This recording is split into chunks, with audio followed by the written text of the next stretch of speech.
চট্টগ্রাম কোথায় ওনার বাড়ি আমি জানি না, উনি নাকি জামাতের নেতা। কিসের নেতা? জামাতের। খেয়াল করবেন, উনি জামাতের নেতা। উনি, আমি নিজে যেটা দেখছি সেটা বলতেছি, উনি বলতেছে সাবধান আমি শাহজাহান চৌধুরী। ইনি বলতেছে সাবধান আমাকে যে না চিনে তার বাড়ি ঠিকানা মাটির নিচে। তিনি বলেছেন আল্লাহ সিদ্ধান্ত নিয়ে নিয়েছে আবার জামাতকে ক্ষমতায় পাঠাবে। নাউযুবিল্লাহ। জোরে কন্যা নাউযুবিল্লাহ। এই বক্তব্য 100% কুফরি। কারণ আমি আগেই বলেছি আল্লাহ কোনো কিছু করতে হলে সিদ্ধান্ত নিতে হয় না, আল্লাহ বলে কোন হয়ে যাও, ফায়াকুন হয়ে যায়।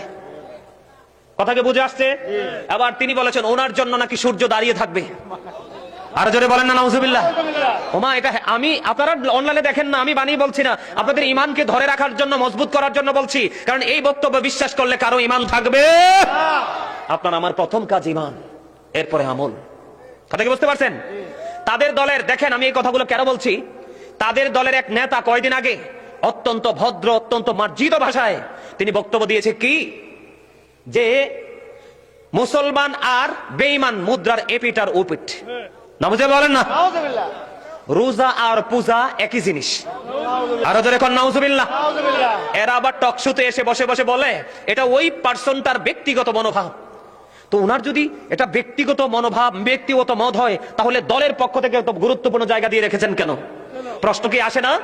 আরো যারা বলেন আসে কি আসে না? এই ঘুমাই থাকলে হবে না, এই দেশটা আমার আপনার সবার। একজন আপনার আমার বাচ্চাকে নষ্ট করে দিবে, ইমানকে চুরি করে নিয়ে যাবে, আপনি আমি চুপ করে বসে থাকবো? কথা বলেন না কেন? কথা বলেন না কেন? রোজার পূজা এক। ওরা বলছে হিন্দুদের উলুধ্বনি আর মুসলমানের আজান একই জিনিস। নাউযুবিল্লাহ বলেন না কেন?